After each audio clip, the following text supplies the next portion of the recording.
오늘 우리가 함께 읽은 말씀은 신명기 5장 6절서부터 21절까지의 말씀, 우리가 잘 아는 십계명의 말씀을 우리가 함께 읽었습니다. 오늘서부터는 우리가 십계명을 좀 살펴볼 겁니다. 아마 제 생각에 한 4주쯤 될 것 같은데요. 십계명 오늘은 처음이고요.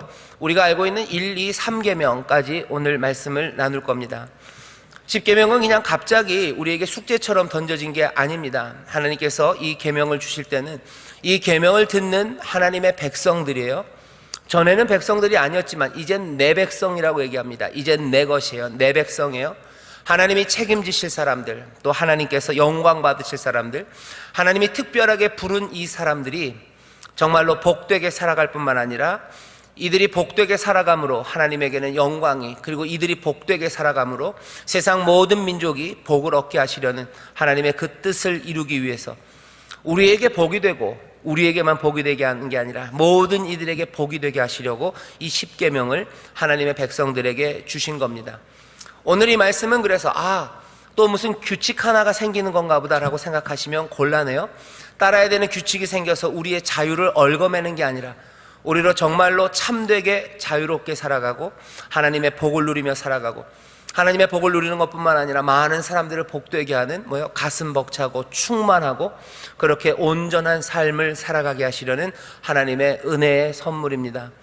율법은 또 특별히 이 십계명은 그렇게 주어져요. 여러분들 지난주 수요일 날 들으셨죠? 십계명이 얼마나 특별한지를 들었습니다. 하나님이 손으로 새기신 거예요. 언약궤 안에 다른 규례와 법도가 들어갈 수도 있어요. 하지만 그것들 다 말고 이 십계명만, 하나님이 친히 새기신 이 말씀만 언약궤 안에 있었어요. 그리고 시내산 그 아래서 있었던 사건들을 잘 기억해 보면 이 십계명의 요 말씀만 아마도 이스라엘 온 백성이 직접 들었던 말씀입니다. 나머지는 모세가 그 시내산 위에 올라가서 듣고 이 사람들에게 전한 거예요. 하지만 이 말씀, 이 십계명은 이 백성들이 그 아래서, 그 시내산 아래서 직접 들었던 말씀입니다. 십계명은 그래서 이스라엘 사람들에게 중요해요. 뿐만 아니라 우리에게도 중요합니다. 왜냐하면 하나님이 이렇게 이스라엘에게 특별하게 말씀하셨기에 중요한 것만은 아니에요. 신약에 가보면 이 십계명에서 있었던 그 많은 말씀들, 거의 대부분을 예수님께서 그대로 지키라고 복음서를 한번 잘 읽어보셔요. 시간이 없어서 그것들을 다 찾긴 어렵지만 예수님이 하신 말씀들을 보면요, 이 십계명에 있는 말씀들 그대로 다 지키라고 말씀하십니다. 다른 규례와 법도에 대해서는 별로 관심 없으셔요. 하지만 이 십계명은 그대로 얘기하셔요. 부자 청년 아니면 서기관들이 와서 예수님에게 계속 물어보죠. 내가 어떻게 살아야 영생을 얻습니까? 어떻게 살아야 제대로 삽니까? 어떻게 살아야 하나님이 복 주시는 삶을 살아갈 수 있습니까? 라고 물어볼 때마다 예수님은 다른 대답하지 않으셨어요. 하나님 사랑하고 이웃 사랑하라고 말씀하셨지만 어느 곳에서는 이 십계명에 있는 이야기들을 그대로 너 살인하지 말아라, 도둑질하지 말아라, 간음하지 말아라, 거짓 증거하지 말아라, 이웃의 것 탐내지 말아라, 네 부모 공경해라. 뭡니까? 십계명에 있었던 바로 그 말씀들을 그대로 얘기하셔. 너 그렇게 하면 네가 영생을 얻는다, 네가 영생을 얻고 잘 살 거다 말씀하셔요. 산상순에서도 그러시죠. 내가 율법을 폐하러 온 거라고 생각하지 말아라, 내가 그것들을 완전하게 하러 왔다고 말씀하십니다. 십계명은 특별해요. 이스라엘에게만 아닙니다. 신약에서도 예수님은 계속해서 이 십계명 이것들을 가르치셔요. 오늘부터 우리가 그 십계명들을 좀 살펴볼 겁니다. 먼저 잠깐만 그냥 상식처럼 우리가 십계명을 나누는 방식이 있습니다. 여러분들 성경책 뒤에 보시면 십계명이 쭉 있죠. 1, 2, 3, 4, 5, 6, 7, 8, 9, 10 그래서 10개가 있는데요. 그게 우리가 나누는 방식으로, 그러니까 모든 예수님을 믿는다는, 아니면 하나님을, 여호와 하나님을 섬긴다는 사람들이 똑같이 그 10개를 그런 방식으로 나누지는 않아요. 왜 이런 이야기를 하냐면 왜냐하면 오늘 우리가 1계명, 2계명이라고 나뉘어진 것들을요, 유대교, 그러니까 이스라엘 사람들은 그냥 하나로 이해합니다. 그게 한 덩어리예요. 내 앞에 다른 신을 두지 말아라, 우상 만들지 말아라. 좀 비슷하죠? 유대인들은 이거 하나로 봅니다. 루터란들이 있어요. 루터교 사람들도 이거 하나로 봐요. 그리고 또 누구예요? 카톨릭도 이거 하나로 봅니다. 이게 한 계명이에요. 그래요? 두 개를 하나로 묶어버리면 나중에 구로 끝날 거 아니에요?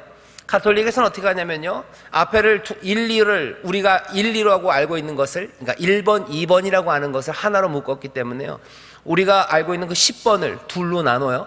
아내를 탐내지 말라. 그리고 뭐였죠? 그 뒤에 물건들 탐내지 말라. 그걸 둘로 나눠요. 유대교에서는 어떻게 해요? 유대교에서는 우리가 1, 2계명이라고 하는 걸 하나로 묶어요. 그 대신 앞에 있었던 그 6절입니다. 나는 너를 애굽 땅에서 종되었던 집에서 인도하여 낸 난 너희 하나님 여호와다. 이게 첫 번째가 돼요. 그게 무슨 명령입니까? 이스라엘 사람들 유대교에서는 이거 10계명이라고 이해하지 않고요, 10가지 말씀이라고 이해해요. 10가지 말씀입니다. 그러니까 나는 너희 하나님, 애굽에서 인도해낸 너희 하나님이라는 게 뭐예요? 첫 번째 말씀이 되는 거예요. 두 번째 말씀은 뭡니까? 내 앞에 다른 신을 두지 말고, 그렇죠? 그리고 우상 만들지 말라. 이게 두 번째 말씀이에요.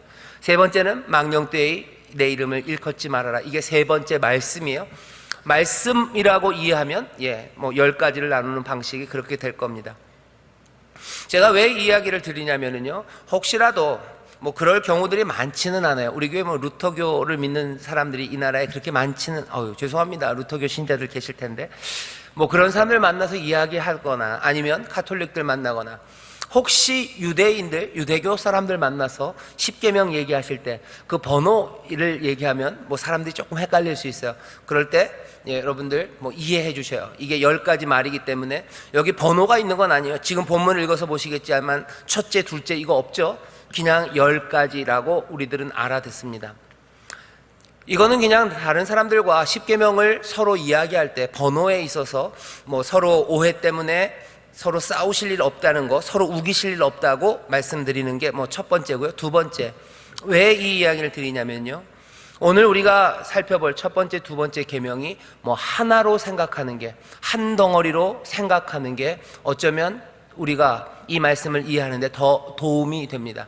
첫째 계명, 둘째 계명, 이거 구별하기가 조금 어려워요. 그죠? 너는 내 앞에 다른 신을 두지 마라. 너 우상 만들지 말아라. 이거 한 덩어리로 생각하시면 됩니다. 자, 이제부터 우리가 알고 있는 이 10계명에 대해서 도대체 이 말씀을 우리에게 주시면서 우리가 어떻게 이 말씀을 순종하기를 원하시는지 말씀들을 살펴볼 겁니다. 오늘 본문 6절서부터 보면 이렇게 돼 있죠. 나는 너를 애굽 땅에서 종되었던 집에서 인도하여 낸 너희 하나님 여호와로라 라고 말씀하셔요. 여호와 하나님, 그리고 너 둘이 나옵니다. 6절에 보면 둘이 나와요. 나는 너를, 그렇게 돼 있어요. 나는 너를 애굽 땅에서 종되었던 집에서 인도하여 낸 너희 하나님 여호와니라 그래요. 이 10계명은 항상 두 대상입니다. 두 당사자가 있어요. 하나님, 그리고 너라고 불려지는 하나님의 백성들이에요. 이 10계명을 우리가 대하면서 생각해야 되는 건, 이건 하나님의 백성이 하나님 앞에서 듣는 말씀입니다. 그들이 시내산 아래서 떨면서 들었던 말씀이에요. 하나님께서 우리에게 주시는 말씀입니다. 다른 것들은 필요 없어요. 여기 우리를 애굽 땅에서, 그리고 우리를 그 종되었던 집에서 건져내신 은혜의 하나님, 은혜로 우리를 자유케 하신 그분이 우리에게 주신 말씀이에요. 계명이라고 생각할 수도 있어요. 율법이라고도 생각할 수 있어요. 그런데 계명, 율법 그러면 뭐가 조금 어색합니다. 그리고 우리를 좀 올가매는 것 같아요. 하지만 말씀이라고 생각하면 조금은 자유로워요. 여러분, 그렇다면 그렇게 생각하셔요. 10계명은 뭡니까? 은혜의 하나님, 우리를 자유케 하신 하나님이 우리에게 주시는 말씀이에요. 말씀은 여전히 우리를 자유케 합니다. 계명, 율법 그렇게 하면 우리를 올가맬 것 같아요. 아니에요. 말씀이 우리를 자유케 해요. 10계명뿐만 아니라 하나님의 모든 말씀들, 아니면 때로는 이렇게 해라 저렇게 해라, 이건 해라 하지 말아라 하는 그 말씀들을, 나를 올가매는 쇠사슬, 아니면 나를 올가매는 올감이라고 생각하면 안 됩니다. 이건 은혜와 자유를 주신 그 하나님이 우리에게 주시는 말씀이에요. 은혜로 주시는 말씀입니다. 우리를 자유케 하시기 위해서 주시는 말씀이에요. 이래야 자유롭고 이래야 복되게 살 수 있게 주시는 하나님의 말씀입니다. 오늘 이 말씀 6절을 기억하면서 여러분들이 기억하셔야 되는 거예요. 모든 하나님의 말씀은 우리에게 자유를 주시고 우리에게 은혜를 주시려고 주시는 생명의 말씀인 줄 믿습니다. 우리에게 주시는 약속들이 있어요. 그죠? 복되게 하겠다라는 약속. 그 약속만 우리가 받아서 은혜로, 감사로, 그리고 우리를 자유케 하는 건 아닙니다. 어쩌면 오히려 하나님이 뭘 하지 말아라 하는 그 말씀이 우리에게 더 복이 되고 우리에게 자유와 그리고 기쁨을 주시는 말씀일 수 있어요. 여러분들 이 의미를 신앙생활을 해가면서 조금씩 깨달아가기 시작할 겁니다. 예를 들어 볼까요? 무슨 거짓말하지 말아라 하는 거예요. 거짓말하지 말아라. 우리를 옥죄기 위한 거예요? 아니에요.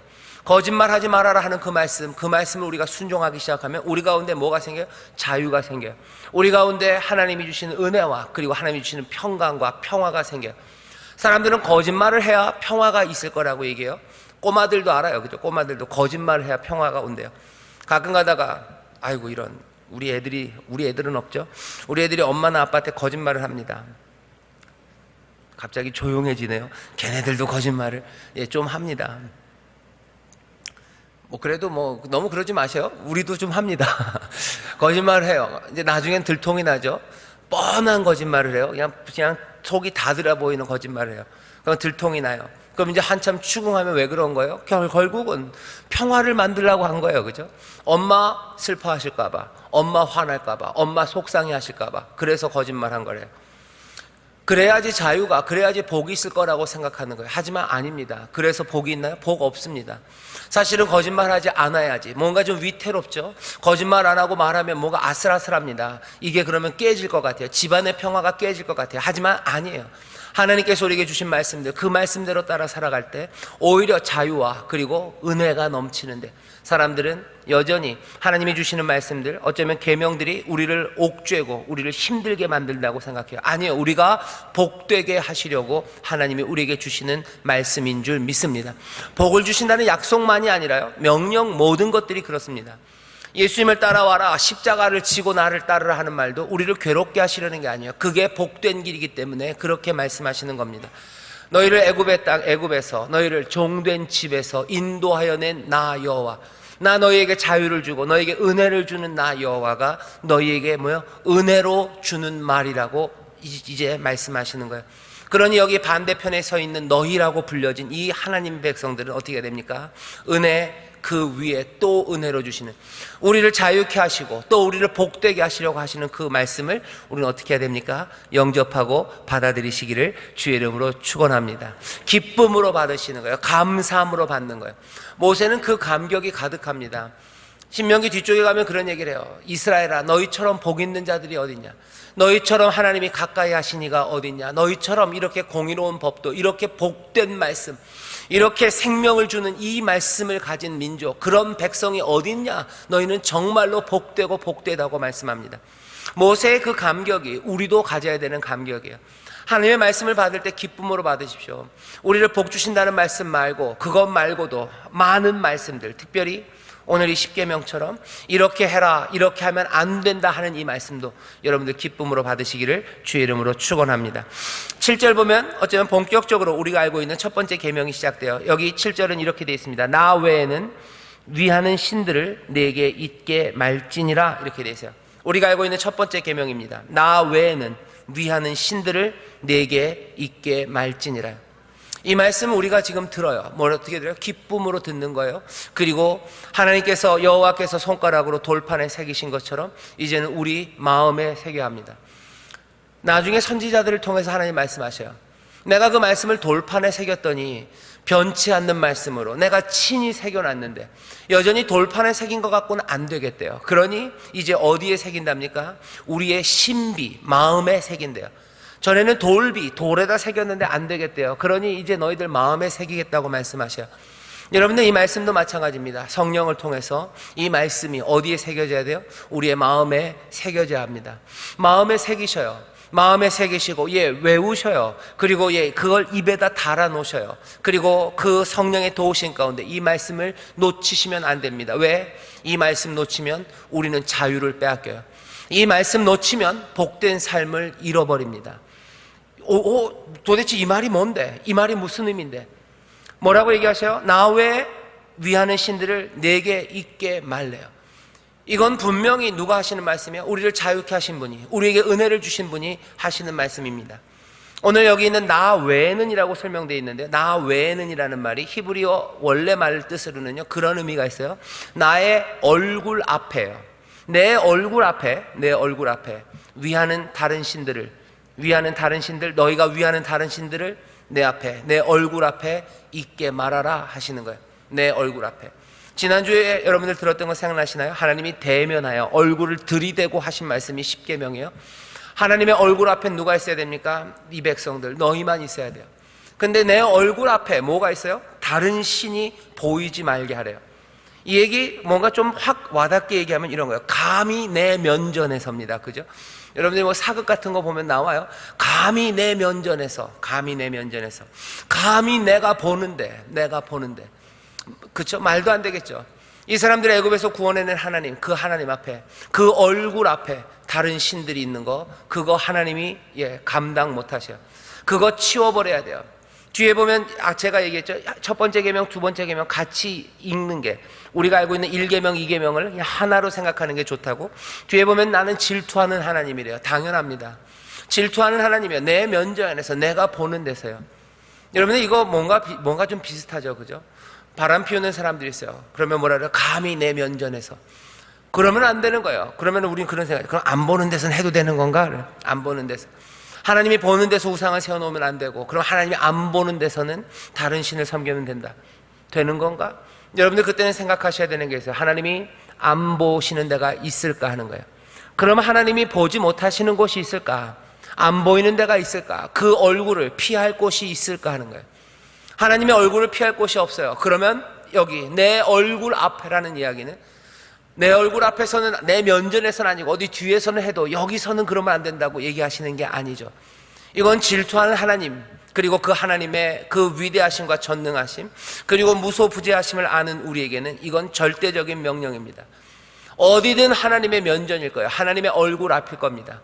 그 얼굴을 피할 수 없습니다. 그런 하나님이 말씀하시는 거예요. 내 얼굴 앞에 그것들 두지 말래요. 이 얘기는 어디서든이에요. 그리고 내 삶의 평생에, 그리고 내 삶의 어느 구석에서도 하나님 말고 다른 신은 내 앞에 있으면 안 됩니다. 하나님 앞에 있으면 안 돼요. 나는 다른 신을 섬기면 안 됩니다. 그게 우리에게 주시는 말씀이에요. 이 말씀 어떻게 해요? 마음에 새기셔요. 다른 신은 누굽니까? 다른 신은 누구예요? 하나님은 질투하시는 하나님이시라 우리의 모든 충성과 사랑을 다 하나님, 여호와 하나님께만 바치라고 그러면서 다른 신은 두지 말래요. 다른 신이 있기는 있는 겁니까? 여기서 그 얘기를 할 건 아닙니다. 뭐 유일신, 하나님은 한 분이신데 신들은 다 허망한 건데, 예, 맞아요. 하지만 그럼에도 불구하고 우리가 신으로 섬기는 게 있기 때문이죠. 다른 신은 누굽니까? 다른 신은 또 무엇입니까? 어쩌면 이스라엘의 구원, 그리고 이스라엘의 해방, 여기에 아무 기여나 공로가 없으면서 이스라엘에게 경배와 충성을 요구하는 신들이에요. 이스라엘에게 해준 게 없어요. 그런데도 나를 경배하라는 그런 신들이 있어요. 애굽의 신입니다. 애굽의 레예요. 아니면 바벨론의 신, 말둑입니다. 아니면 가나안의 바알과 아세라예요. 아니면 사람들이 섬겼던 하늘의 1월 성신. 여러분들 지지난주에 생각나시죠? 하늘에 있는 별들을 섬겨요. 달들을 섬겨요. 애굽의 신들을 섬겨요. 아니면 가나안의 신들을 섬깁니다. 사람들은 왜 그러는 거예요? 이유가 없어요. 이스라엘에게 해준 게 없습니다. 아무 기여나 공로가 없어요. 그럼에도 불구하고 사람들이 하나님의 면전에서 다른 신들을 섬겨요. 하나님을 이해할 수도 없어요. 그리고 질투하는 하나님은 보실 수가 없어요. 내 면전에서, 내 얼굴 앞에서, 감히 내 앞에서 그러지 말아라. 내가 너희를 구원하고 내가 너희에게 모든 복을 주는 내가 여호와인데 내 면전에 다른 신을 두지 말아라. 그들이 한 게 뭐가 있냐는 거예요. 그들이 한 게 뭐가 있냐? 아무것도 없는데 왜 너희들은 그것에 절하고 그것에 섬기고 그것에 사랑과 충성을 바치느냐 얘기해요. 다른 신들이 있습니다. 아무것도 나에게 해준 게 없으면서도 우리에게 충성을 요구하는 그런 신들이 있어요. 그런 신들은 다 어떻게 해요? 거짓으로 말해요. 거짓으로 얘기해요. 해준 게 없으면서 해줬다고 그래요. 해줄 수 있는 게 없으면서 해줄 수 있다고 말합니다. 그게 거짓 신들, 그게 다른 신들입니다. 이런 신들은 여호와 하나님과는 전혀 달라요. 우리가 알고 있는 신과는 전혀 다릅니다. 우리의 하나님은 거룩하시고 우리의 하나님은 공의로우시고 우리의 하나님은 자비로우셔요. 하지만 세상의 신들은 아닙니다. 정반대입니다. 세상의 어떤 신들도 내가 거룩하니 너희도 거룩하라고 하시는 하나님 말씀처럼 그렇게 말씀하시는 신이 없어요. 거룩한 신이 없어요. 그리고 너희도 거룩하라고 말하는 신도 없습니다. 여러분 주변에 있는 신화들 아니면 우리가 신처럼 생각하는 것들을 잘 생각해 보세요. 그 신들이 하나님처럼 공의롭고 자비로우신지, 그 신들이 하나님처럼 내가 거룩하니 너희도 거룩하라고 말하는지. 여러분들 그리스 신화 좋아하시나요? 그리스 신화 같은 데 보면 그 신화에 나오는 신들이 인간들을 향해서 어떻게 합니까? 어떻게 대합니까? 사람들의 비참한 상황들에 대해서 신들이 하는 말은 그냥 받아들이는 거예요. 운명이죠. 너희들은 그냥 운명처럼 그렇게 못난 모습으로 사는 거예요. 신들이 사랑하는 가끔 가다가 뭔가 스토리가 있는 영웅들 몇몇 있을 뿐이에요. 그 몇몇 영웅들을 대하는 신들의 태도도요 아주 변덕스럽습니다. 아주 변덕스럽고 지들 마음대로요 사람들을 가지고 놉니다. 그러다가 그냥 지 마음 좋으면 어떻게 해주고, 지 마음이 그냥 뭐 꼬부라지면 막 그냥 벌을 내리고 지 멋대로 해요. 공의롭지 못합니다. 어떤 신도 거룩하지 않아요. 신화에 나오는 신들이 다 그렇습니다. 인간의 비참한 상황들, 거기에 별로 관심 없어요. 기껏해야 몇몇 영웅들, 그 영웅들을 통해서 뭔가 폼나는 일을 할 뿐이지, 인생들, 가장 연약한 사람들, 아무것도 아닌 이들을 향하여 자비와 그리고 은혜를 베푸는 그런 신의 이야기는 들어본 적이 없어요. 그냥 그대로 살려는 거죠. 그냥 그대로 살아라. 그냥 그게 그냥 니들의 인생이다. 인생은 찌그러지는 거고 그냥 거기서 어떻게 뭐 할 수 있으면 한번 살아봐라 하는 것이 신들이 하는 이야기예요. 하나님처럼, 여기 여호와처럼 이 백성들, 가난하고 아무것도 아닌 사람들을 몽땅 다 안하다가 하나님의 은혜와 복을 가져다 주시고 이들을 통해서 세상을 복되게 하시려는, 그렇게 위대하고 아름답고 어쩌면 가슴 떨리는 비전을 가진 그런 신은 없습니다. 그런 신의 이야기를 들어보신 적이 있냐는 거예요. 들어본 적 없어요. 신이 있다고 말한다면 그런 신들 다 여호와 하나님과는 다른 신이요, 그것들 다 버리라는 거죠.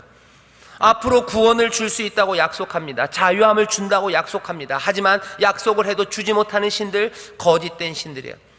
사실은 그 신들이 그런 약속을 하지도 않아요. 자세히 따지고 보면 뭡니까? 그런 신들은 약속조차 하지도 않고 주지도 않았지만 사람들이 그럴 거라고 속아서 붙잡는 거예요. 아니, 사실은 속았다고 생각하지만 속은 것도 아니에요. 자기들이 만든 겁니다. 사람이 만든 거예요. 우상은 만든 거예요. 그러면서 뭐요? 스스로 속아요. 속아 넘어가요. 그냥 속았으면 좋겠어요. 그러면서 뭐요? 그 속아지는 것 안에 내 욕심과 그리고 내 모든 뭐요? 허망한 꿈들, 그것들을 몽땅 다 담아서 우상의 이름으로, 우상이, 그 신이 나에게 그걸 줄 거라고 약속했다고 하면 내가 나 스스로를 속이는 겁니다. 그리고 그렇게 속아가는 거예요. 그 시간이 오래 가요. 그리고 그 모든 사람들이 그렇게 따라가기 때문에 그냥 이것이 인생인가 보다, 이것이 따라가고 이것이 내 마음과 정성, 내 모든 에너지를 바쳐도 될 만한 건가 보다 라고 따라가는 것들이 뭐예요? 허망한 신들입니다. 그것들이 우상이에요. 여기 하나님께서 내 앞에, 감히 내 얼굴 앞에 그런 거 두지 말아라. 내 은혜로, 내가 주시는 자유로, 내가 너에게 주는 복으로 너희가 살아가는데 너희들 거짓된 신들, 너에게 한 것도 없고, 그죠? 너희들이 이끌어낸 것도 아니고 너에게 약속도 줄 수 없는 그 허망한 것들, 공의롭지도 않고 은혜롭지도 않고 말도 안 되는 그것들에 왜 따라가냐는 거예요. 하나님은 질투하신 하나님 맞습니다. 하지만 그 질투는 왜 그런가요? 이 질투는 사랑 때문에 있는 거예요. 사랑입니다. 왜? 이 사랑하는 이 긍휼히 여기는 이 백성들이 허망한 것 따라가는 거 얘 볼 수 없는 거예요. 나보다 더 잘난 사람 따라간다면 보낼 수 있어요. 하지만 말도 안 되는 사람 쫓아가는데 그건 안 됩니다. 그건 안 되는 거예요. 여기 이 질투의 하나님 밑바탕에는 사랑이 있습니다. 말도 안 되는 것에 내 사랑하는 백성들이 그렇게 허망하게 따라가는 거, 그거 볼 수 없는 거예요. 뭐 그러죠. 나보다 더 나은 사람한테 간다면 내가 얼마든지 보내줄 수 있어, 그러는 거예요. 그죠? 하지만 말도 안 되는 데 가는데 그거 사랑한다면 그냥 보고 있을 수 없어요. 뻔히 사기꾼 쫓아가는데 그냥 딱 봐도 알겠는데, 그죠? 그냥 하얀 백구두에다가 그냥 머리 요렇게 넘겨가지고 그러고 한데 쫓아가는데 그걸 보냅니까? 그걸 보낼 수 있습니까? 안 돼요. 왜? 사랑하니까 안 되는 거예요. 질투는, 하나님의 질투는요 그냥 무슨 못난 질투가 아니에요. 사랑하기 때문에 질투하십니다.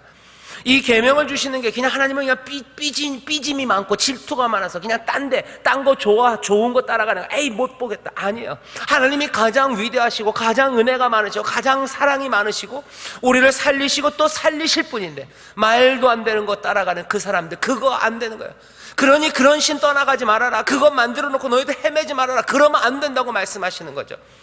여기 하나님의 사랑하라고 주신 이 계명이 결국은 뭐야? 우리의 유익을 위해서요. 우리의 복된 삶과 우리의 자유를 위해서요. 너희들 그것 따라가면 너희의 자유를 빼앗기는 거예요. 너희들 그것 따라가면 너희들의 삶이 무너지는 거예요. 나에게만 뭡니까? 나에게만 생명이 있어요. 여기에만 모든 것들을 해결할 수 있는, 우리의 갈증을 해결할 수 있는 그 물이 있는데 사람들은 허망한 것 따라가죠. 예레미야를 통해서 말합니다. 이 백성이 잘못한 게 있어요. 너희들이 잘못한 게 있다. 잘못한 건 뭐예요? 두 가지래요. 하나는 생명의 근원이 되신 나를 떠난 거, 생명의 근원인 나를 떠난 거, 생수가 여기 있는데 이거 떠난 거 잘못한 거예요. 두 번째 잘못한 건 뭡니까? 너희들이 허망하게도 나에게로 돌아가지 않고요, 허망한 물웅덩이, 너희가 웅덩이를 판 거예요.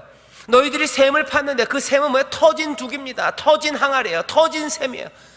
채울 수 없는 거 채웠어요.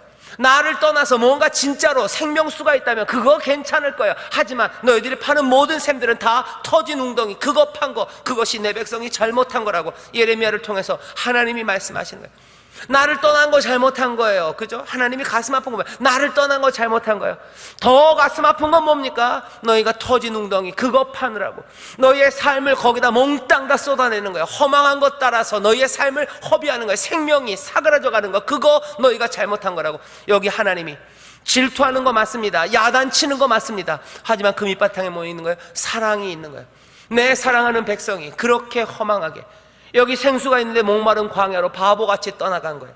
거기 그곳에 가서 허망한 물 웅덩이 만들어서 거기서 그 땀 흘리고 애쓰고 수고하고 거기에 모든 것들을 쏟아내면서 사실은 물 한 방울 얻지 못하는 그거 못 보시겠다는 거야. 그거 못 본다는 거야.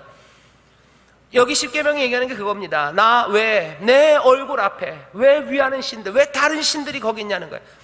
허망한 우상들, 약속조차 주지 않고 사실은 속아서 너희들이 만든 것, 그것들이 속아서 만든 허상이기 때문에 모든 허상들은 어떻게 합니까? 다 쓰러져 가요.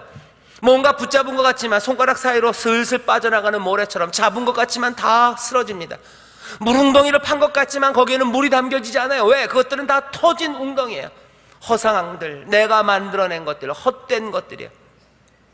복음이 우리에게 하는 일이 뭔지 아십니까? 복음이 도대체 우리에게 무슨 일을 할까? 사도행전 14장 거기 보면 바울이 전도를 하러 가요. 루스드라라는 곳에 갑니다. 루스드라에 가서 전도를 하는데 거기 어떤 다리가 아픈 사람이 있었어요.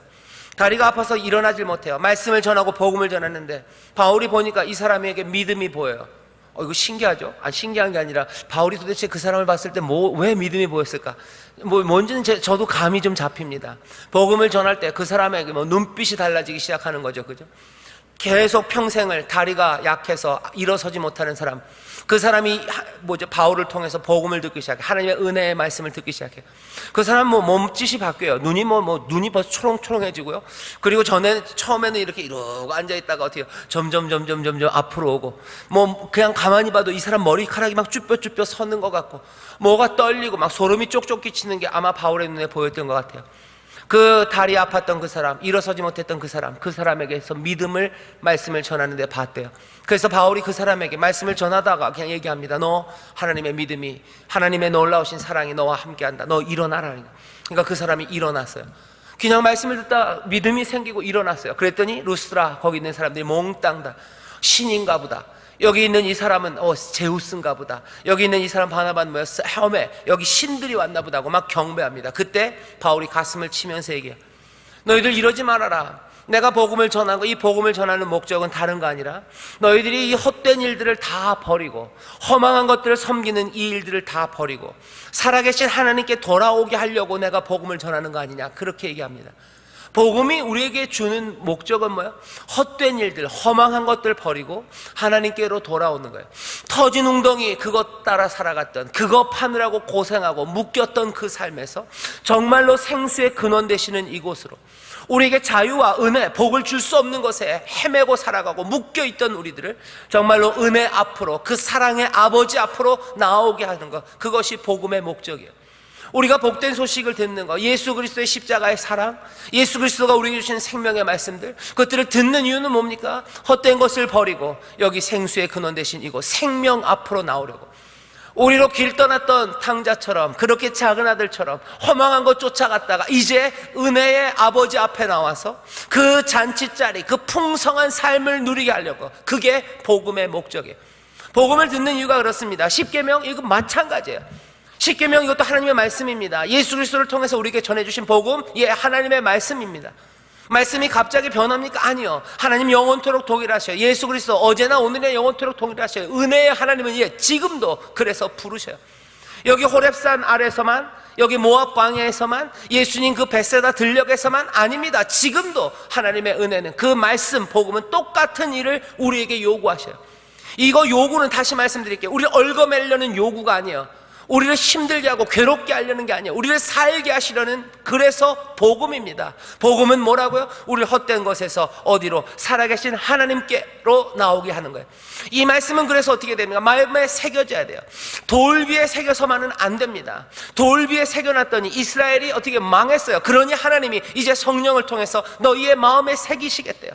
오늘 이 시간 성령께서 우리의 마음에 새기십니다. 뭐라고요? 네 앞에, 감히 내 얼굴 앞에 다른 신 두지 말아라. 허망한 것들, 허상들, 헛된 일들 버리라고 이 시간 말씀하시는 줄 믿습니다. 여기까지는 좋아요. 그런데 그 허상이 뭘까 하는 거예요. 허상이, 우리가 하나님처럼 섬기는 것들이 뭘까? 다른 거 아니에요. 나를 복되게 할 거라고 생각했던 모든 겁니다. 내 삶에 만족을 줄 거라고 생각했던 뭐예요? 모든 것이에요. 하나님이 내 삶에 만족을 주셔요. 하나님이 내 삶에 행복을 주셔요. 우리는 그렇게 믿고 그 은혜로 살아간다고 고백해요. 그런데 어느샌가 다른 신들이 그 앞에 서 있어요. 신은 대단한 치장을 하고 서 있는 것은 아닙니다. 어떤 모습으로요? 내게 복 주고 내가 그것으로 행복할 거라고 생각하는 모든 것이에요. 여러분들은 어떤 우상들, 아니면 어떤 허망한 것들이 하나님의 면전에 있습니까? 하나님 얼굴 앞에 도대체 뭐가 있어요? 사람들은 그런 생각해요. 제일 그런 게 뭡니까? 돈이에요. 그죠? 돈이 나를 행복하게 할 것 같아요. 돈이 그럼 없어야 됩니까? 아니요, 돈 있어야 돼요. 돈 있어야 됩니다. 당장 돈 없으면 우리 지금 무지 더울 거예요. 이 에어컨도 못 틀어요. 그죠? 여러분들 돈이 있어야 돼요. 하지만 돈이 나를 행복하게 한다고 생각하면 이건 심각한 문제예요. 돈이 나를 행복하게 해요? 돈이 나에게 평안을 가져다줘요? 돈이 내 생명을 온전하게 합니까? 그러면 이건 우상이에요. 하나님 뭐라 그러죠? 감히 내 면전에 그것들 세워놓지 말래요. 돈이 많으면 뭐 문제가 됩니까? 아니, 돈 많은 건 문제 안 됩니다. 하지만 돈이 나를 행복하게 생각하고 돈이 내 인생의 문제에 해결이 된다고 그러면 그 뭐예요? 하나님의 그 면전 앞에 우상 하나를 세워놓는 겁니다. 돈 많이 버셔요. 예, 돈 많이 벌기를 축원합니다. 돈 많이 버셔요. 예, 많이 버셔서 뭐 하세요? 예, 소고기 사 드세요. 예, 소고기 사 드세요. 괜찮습니다. 소고기 사 드세요. 뭐 한우, 예, 사 드셔요. 그런데 혼자만 먹으면 배 아픕니다. 다른 사람들 많이 사주셔요. 예, 많이 사주셔요. 저도 좀 사주셔요. 여러분들 사주세요. 또 뭐 이렇게 더운 여름에 뭐 사주셔요? 예, 냉면 사주셔요. 냉면도 뭐 좋은 식당 가서 예, 사주셔요. 돈 많이 버십시오. 그거 문제 없습니다. 아무 문제 안 됩니다. 하나님께서 은혜로 주실 거예요. 주시면 예, 받으셔요. 하지만 문제는 뭐예요? 돈이 내가 하나님 앞에 세워놓는 우상, 다른 신일 수 있어요. 돈이 나를 행복하게 합니까? 아니에요. 난 뭐라고 얘기해야 돼요? 하나님이 나를 행복하게 해요. 내가 의지할 게 돈입니까? 아니에요. 난 하나님 의지하는 사람이에요. 그럼 속으로 여러분들 작전을 세우시는 거예요. 아, 돈은 많이 벌고 하나님 앞에 가서 하나님만 사랑한다고 얘기해야지. 아까 얘기했어요. 하나님 면전, 하나님의 얼굴 앞에서 여러분들 숨을 수 있습니까? 안 보는 데가 있을 것 같습니까? 안 보이니까. 아니요. 하나님은, 사람은 외모를 봐요. 하지만 하나님은 외모를만 보시지 않아요. 하나님은 우리의 마음 중심을 보셔요. 내가 돈을 떼어내는 게 이게 쉬운 일이 아닙니다. 쉬운 일 아니에요. 이 일은 어떻게 그러면은 하나님 앞에 갑니까? 이거는 예, 늘 같아요. 계속해서 십자가 은혜 앞에, 그리고 하나님이 하신 일들 묵상하면서 하나하나 말씀 따라 살아가는 거예요. 말씀을 따라 살아간다는 건요, 말씀을 따라 하나님 앞으로 가는 거예요. 믿음으로 하나씩 순종하면서 가요. 어떻게 순종합니까? 내 것을 하나님 앞에 드리고 내 것을 이웃을 향해 주는 그 일들 하나씩 실천하면서 더 많이 기도하고 더 많이 사랑하면서 하나님 앞에 나가요. 그러면 어느 순간인가 점점 더 내가 돈이 많아도 돈을 의지하지 않음을 알아요. 내가 돈이 많아도 내 삶의 모든 기초와 그 반석은 예수님뿐임을 알아요. 내 삶의 모든 소망은 주께만 있음을 알아요. 그런 사람들, 그 사람들은 돈이 아무리 많아도 하나님 앞에 우상으로, 다른 신으로 있지 않아요. 이 사람은 내 얼굴 앞에 네가 다른 신을 섬기지 말라, 다른 신 두지 말아라 하는 그 계명을 온전히 지키는 사람들인 줄 믿습니다. 돈만이 아니에요. 어떤 사람들은 뭐요? 권력을 탐하는 사람들이 있어요. 내가 힘이 많았으면 좋겠어요. 힘. 무슨 정치적인 권력이요? 정치적인 권력일 뿐만 아니라 뭐 어디서건 내가 힘을 많이 가지기를 바라요. 그것이 나에게 평안을 준다고 생각해요. 또 어떤 사람들은 이건 참 뭐죠? 묘합니다. 아주 묘한 부분이에요. 내 꿈이, 그죠? 내가 오랫동안 품어왔던 내 꿈이 하나님 앞에 우상처럼 서 있어요. 어떻게 보면 굉장히 낭만적이에요. 돈은 뭐가 좀 냄새가 나는 것 같지만 내 꿈과 이상, 그거는 얼마나 뭐죠? 아름답습니까? 향기로워요. 돈에서는 그냥 돈 냄새가 날 것 같지만 내 꿈과 내 이상에서는 아름다운 라벤더 향기가 날 것 같아요. 내 꿈이에요. 평생에 내가 이루고 싶은 꿈이에요. 뭐 남진 씨랑 같이 꿈꿀 수 있어요. 저 푸른 초원 위에 그림 같은 집을 짓고 사랑하는 님과 함께 살아가는 것, 이 꿈입니다. 뭐 잘못된 게 없는 것 같아요. 하지만 마찬가지입니다. 그게 하나님 앞에 우상처럼 설 수 있어요. 왜? 그 꿈이 나를 행복하게 만들어요. 그 꿈이 나를 뭐요? 나를 평안하게 만들어요. 그것만 이루어진다면 내 인생엔 더 바랄 게 없다고 생각해요.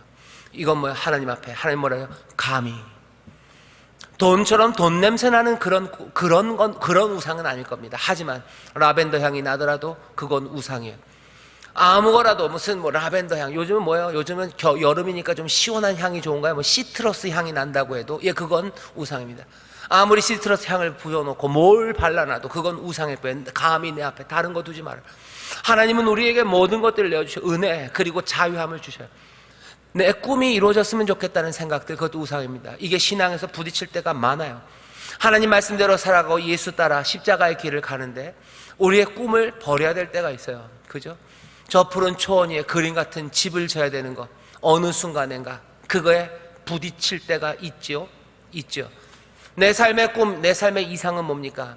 뭔가 여름이 되면 뭐 해먹이라고 그러나요? 나무에다 해먹을 걸어놓고 옆에다가는 뭐죠?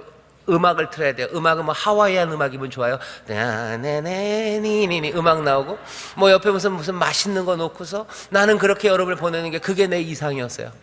그런데 하나님이 나를 인도하시는 그 길은 내가 땀 흘려야 되고 애써야 되고 어쩌면 뭐 곰팡이 냄새 나는 그곳에, 아니면 땀 냄새 쉰내 나는 그곳에 가서 어쩌면 거기서 청소해야 되고 뭐 섬겨야 되는 그 일들 해야 돼요. 뭡니까? 나는 이 이상을 버릴 수 없어요. 그러니 어떻게 합니까? 그 길 따라가야 돼요. 하나님이 우리를 인도하시며 하나님이 우리에게 주시려는 복은 다른 곳에 있는데 그것들을 가로막는 것들이 있어요. 내 꿈과 이상을 다 버려야 되나? 아니에요. 꿈과 이상을 버리라고 얘기하지 않으셔요. 내 얼굴 앞에 그것을 우상으로, 다른 신으로 세워놓지 말라는 거야. 그 얘기는 내가 그게 내 삶에 평안을 주고 그게 내 삶의 모든 것이라는 고백이에요. 하나님 앞에서는 하고 뒤에서 따로, 아까 얘기했죠. 그 얼굴을 피할 수는 없습니다. 이것도 마찬가지예요. 그럼 꿈꾸지 말라는 얘기입니까? 아니요, 꿈꾸십시오. 하지만 그게 하나님 앞에 우상, 다른 신이 돼서는 안 돼요. 어떻게 그럴 수 있습니까? 어떻게 그러냐고요? 방법은 늘 같아요. 한 걸음 한 걸음 믿음으로 주님이 하신 말씀들, 하나님의 우리에게 주신 계명들, 그것 따라가는 거예요. 아이고 그러면 됩니까? 예, 그러면 됩니다. 뭐라고 말씀하시는데요? 예, 그거 이제부터 들으시는 거예요. 하나씩 들어가요. 주일날 듣습니다. 말씀 읽으면서 듣습니다. 어느샌가 나는 그 길을 따라가고 있어요. 예, 그 길을 따라갑니다. 내 앞에는 다른 신은 없어요. 내 모든 것들은 여전히 하나님, 내 주님만이 내 모든 것이에요. 그 가운데 나는 꿈꿀 수 있습니까? 예, 꿈꾸십시오. 아름다운 꿈을 꾸셔요. 세상에 누구보다도 더 복되고 아름다운 꿈 꾸십시오. 하지만 그게 뭐예요? 우상이 되면은 안 돼요. 이 얘기는 아마 우리 사람이 아니, 우리 사람 그러면 꼭 중국 사람 같은데요. 예, 우리나라 사람들, 우리에게 훨씬 더 뭐죠? 적합해요. 뭐가 우상이기가 쉬우냐면요. 또 하나 더 있어요. 뭐냐면은 자식들이에요. 내 자식이 잘 되는 거, 이건 좀 꿈입니다. 그죠? 내 자식이 잘 되는 게 꿈이에요. 그 꿈이 이루어져야 돼요. 그래야 내 마음의 평안이, 그래야 내가 행복할 거라. 여기도 마찬가지입니다. 하나님만이 모든 것. 은혜는 거기에서. 은혜를 베풀고 꾸어주며 하나님 말씀대로 살 때 내 자녀가 복될 겁니다. 이 일이 어떻게 우리의 삶 가운데서 정말로 이 말씀대로 살아갈 수 있는지 우리는 성령의 인도하심을 구하면서 하나씩 뭔가 세워지려는 우상들, 하나님의 얼굴 앞에 자리를 잡고 또아리를 틀려는 그 헛된 것들을요 하나씩 치워가기 시작해야 합니다. 그게 이 십계명을 통해서 이스라엘에게 주셨던 하나님의 말씀이고, 또 여전히 예수 그리스도를 통해서 우리에게 주시는 말씀이에요. 내 얼굴 앞에 다른 신 두지 말래요. 다른 거 두지 마세요. 얼마든지 누리십시오. 하나님이 주실 거예요. 돈, 부요함 주셔요. 내가 내 꿈을 이뤄가는 그 길, 하나님이 인도하실 겁니다. 내 자녀에게 복되는, 하나님이 인도하시고 주실 거예요. 하지만 그것들은 신이 될 수는 없어요. 내 삶에 만족을 주시고 내 영혼에 생명을 주시는 이는 온전히 하나님 한 분이에요. 나는 애굽 땅에서 종되었던 집에서 너를 인도하여 낸 너희 하나님 여호와니라. 너는 내 앞에, 감히 내 얼굴 앞에 다른 신을 두지 말지니라 말씀하셔요. 그러니 어떻게 해야 됩니까? 다른 우상들 만들면 돼요? 안 됩니다. 보이지 않는 하나님을 다른 우상들로 만들어 놓을 수 없습니다. 특정한 이미지, 그것들로 하나님 앞에 세워놓지 마셔요. 아슬아슬합니다. 날씨가 더우니 예배를 빨리 끝내야 될까? 아니면 날씨가 더우니 밖에 나가면 더우니까 그냥 예배를 길게 드려야 될까? 고민이 많습니다. 여기까지만 하죠. 저는 세 번째까지만 하고 싶었는데 딱 두 번째까지만. 우상을 만들지 말래요. 보이지 않는 하나님을 이제 우상으로 만들지 말라는 두 번째 계명이에요. 왜 우상을 만들면 안 됩니까? 거기에는 생명이 없어요. 그죠? 아까 말씀드렸죠? 생명을 약속하지만 생명이 없습니다. 하나님과 비교할 수 없습니다. 하나님은 사랑으로 질투하셔요. 그러니 만들면 안 됩니다. 절대로 우상 만들면 안 돼요. 근데 이 말씀을 잘 이해하셔야 되는데요. 우상 안 만들어요. 나는 무슨 신상을 만들어서 집에 불상이 있는 거 아닌데요. 불상 만드는 거 안 되죠. 그거 안 돼요. 다른 신 갖다 놓으면 안 돼요. 하지만 두 번째 계명이 얘기하려는 바는요, 사실 그런 것 같습니다. 우리가 다른 신 말고요, 하나님의 형상을 만들려고 하는 거예요. 우리가 다른 거 쫓아가지 않습니다. 우리는 하나님 쫓아갑니다. 우리는 하나님만 의지하고 하나님만이 참 신입니다. 하나님에게만 우리의 모든 사랑을 바치고, 그리고 그 하나님만이 우리에게 은혜를 준다고 고백해요. 그 대신 그 하나님의 형상을 만들려는 시도들이에요.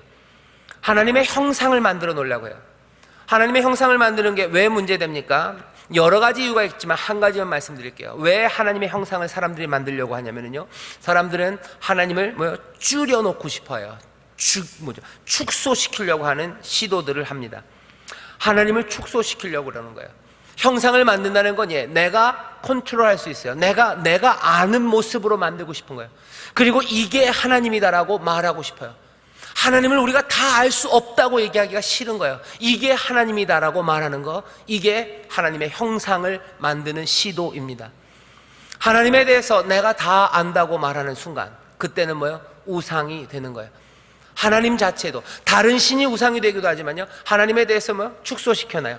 하나님에 대해서 축소시켜놓으면 어떻게 되는지 아세요? 두려워하지 않습니다. 예를 들어볼까요? 하나님을 금송아지로 만들어놨어요. 그러면 더 이상 그 금송아지를 두려워하지 않습니다. 그냥 폼은 두려워하는 폼을 잡을 거예요. 그 앞에서 막 무릎을 꿇어요. 하지만 무릎을 꿇었을 뿐이지 두려워하지는 않아요. 왜? 금송아지의 속속들이 내가 알아요. 금송아지의 앞뒤를 압니다. 요게 하나님이에요. 그러니 나는 하나님을 두려워할 필요가 없어요. 하나님이 어떻게 하실지 난 다 알아요. 그러니 하나님에 대해서 뭔가 기대를 가질 수 없을 뿐만 아니라 또 동시에 두렵고 떨림도 이제는 없습니다. 하나님은 우리와 사랑하고 싶어 하셔요. 사랑은 늘 뭘 남겨놔요? 두려움을 남겨놓습니다. 사랑은 만만하지 않아요. 여러분들, 이런 얘기는 하는 좀 나쁜 얘기인데, 사람들이 남자 여자가 연애할 때 그래요. 여자가 꼭 그런 건 아닌데, 남자가 꼭 그렇게 다 나쁘진 않지만 그냥 들리는 이야기가 그렇습니다. 연애를 하다가 결혼 약속하고 나면 여자들이 그래요. 아이고, 전에는 무슨 차 탈 때 문도 열어주더니 이제는 문도 안 열어주고. 그럼 남자들이 뭐라 그래요? 누가 잡아놓은 고기에 무슨 뭘 주냐? 이런 얘기를 해요. 그죠? 잡아놓은 고기에 뭘 하냐요. 그러면 그건 사랑은 아니에요. 그때부터는 그냥 딴 거예요. 사랑은 두려움이 있는 거예요. 두려움이. 사랑은 몰라야 되는 거예요. 모르기 때문에 두려운 겁니다. 사랑한다는 건 사실은 아무것도 모르면 사랑하지 못할 것 같지만, 아니요, 다 알면 사랑할 수 없어요. 그때는 아닌 게 돼요. 여기 두렵고 떨림이 사라져요. 하나님을 사랑한다고 하나님을 두려워하며 하나님을 향하여 떨림이 있어야 되는데, 우상을 만들어 놓은 순간 하나님 향한 두려움과 떨림이 없어요. 하나님이 어떻게 하실까에 대한 두근거림, 이 두근거림이 기대로 두근거림, 그리고 또 어떻게 할지 몰라서 약간은 무섭고 두려워서 경외하는 마음에 두근거림이 없습니다. 사람들이 하나님을 확 줄여놔요. 축소시켜버려요. 왜 그러는 거예요? 나한테 알맞게 만들려는 거예요. 내가 주체가 되고 싶은 거예요. 그러면 어느샌가 이건 우상을 만드는 것과 똑같습니다. 어느샌가 그 만들어진 하나님, 만들어진 형상은 하나님이 아니에요. 내가 알 수 있고 나에게 알맞게 변화된 하나님이에요. 줄어들어버린 하나님입니다. 사람들은 어떤 식으로 얘기해요? 이런 식으로 얘기합니다. 하나님은 무한하신 사랑이다. 하나님은 사랑이 너무너무 많으시다고 그거 막 강조해요.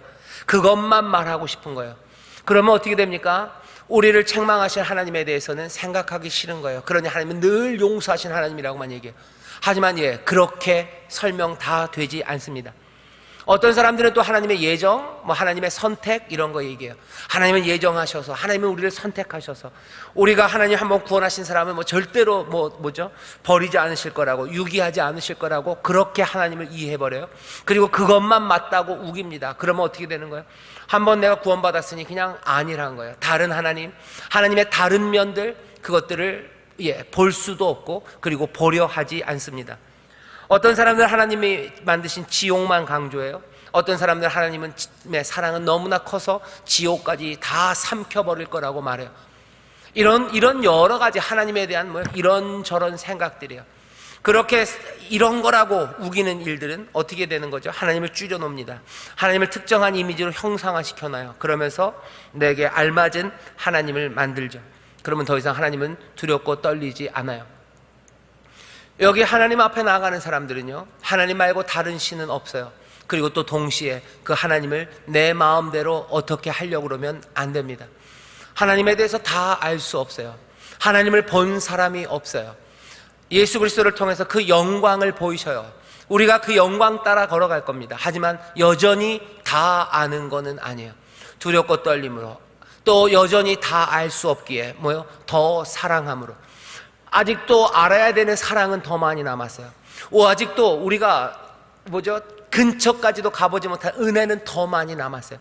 아직까지도 하나님의 그 끝을 알 수 없는 그 공의, 그 의로우심, 그 지혜, 그 끝을 우리는 본 적이 아직 없습니다. 기대하셔요. 그리고 두렵고 떨림으로 나아가세요. 하나님의 은혜가 이것들을 어떻게 만들어 가실까? 내가 미리 하나님이 이렇게 하실 거라고 판단할 건 아니에요. 하나님이 도대체 무슨 일을 하실까에 대한 기대입니다. 하나님이 무슨 일을 하실까에 대한 두렵고 떨리는 그 마음들입니다.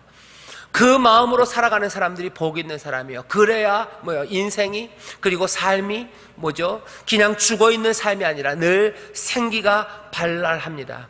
늘 펄떡펄떡거리는 삶들이에요. 모든 것들을 안다면 재미없어요. 그죠? 여러분들 아는 영화 계속 보는 사람이 있어요. 저 같은 사람이에요. 할 일 없고 심심하고 그냥 쉬고 싶으면 그냥 아는 영화도 계속 봐요. 하지만 앞이 모르는 영화들이에요. 앞이 모르는 영화들이 그렇게 나오기가 어렵죠. 그죠? 영화 2시간 안에. 그러니까 어떻게 하는 거죠? 연속극 하는 거예요. 계속해서 하다 짠 하고 끝나고, 그 다음에 또 짠 하고 끝나고. 그럼 여러분들 연속극 끝날 때 어떻게 아이고 그러면서도 또 다음에 또 보게 되는 생기가 생겨요. 그게 왜 그렇습니까? 모르기 때문에 그래요. 사실은 알아요. 그죠? 끝을 알죠? 여러분 아침 드라마 끝 거의 다 압니다. 그래도 몰라요. 하나님이 사랑인 거 맞습니다. 하지만 그 사랑이 어떻게 펼쳐질지에 대해서 우리는 몰라요. 하나님 은혜 맞습니다. 공의로운 분 맞아요. 하지만 그 공의와 은혜가 어떻게 펼쳐질지 우리는 몰라요. 하나님이 말씀하시는 거예요. 우상 만들지 말아라. 너희들 나를 끝까지 기대하는 거예요.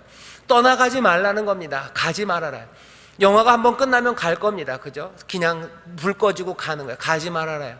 너 끝까지 하나님의 은혜 안에서, 기대 안에서 하나님을 사모하며 사는 그 길, 그 가슴 떨리는 삶, 그 삶을 위해서 하나님이 주시는 말씀이에요. 우상 만들지 말아라.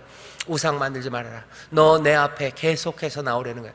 계속해서 내 앞에 나오고, 두렵고 떨림으로 내 앞에 나오고, 기대와 소망으로 나오고, 하나하나 나만 의지하며 살아라. 그게 너희를 애굽 그 종의 집에서 구원해낸 은혜의 하나님, 나와 함께 살아가는 방식이에요. 하나님은 사랑의 고수입니다. 어떻게 사랑해야 되는지 알아요. 어떻게 품고 함께 복을 줄 줄 알아요. 이게 야비하게 사람의 마음을 이용하는 게 아니에요. 사랑이 많으셔서 우리를 그 사랑 안에 묶으시는 하나님은 우리에게 그 길을 알려주셔요. 형상을 만드는 순간, 몽땅 다 알았다고 생각하는 순간 사랑은 멈춥니다. 몽땅 다 안다고 생각하는 그 순간 두렵고 떨림은 사라져버려요. 하나님에 대해서 모르는 게 맞습니다. 하나님에 대해서 모르기에, 하지만 은혜와 사랑과 능력이 충만함을 알기에 우리는 그 앞에 나오는 거예요.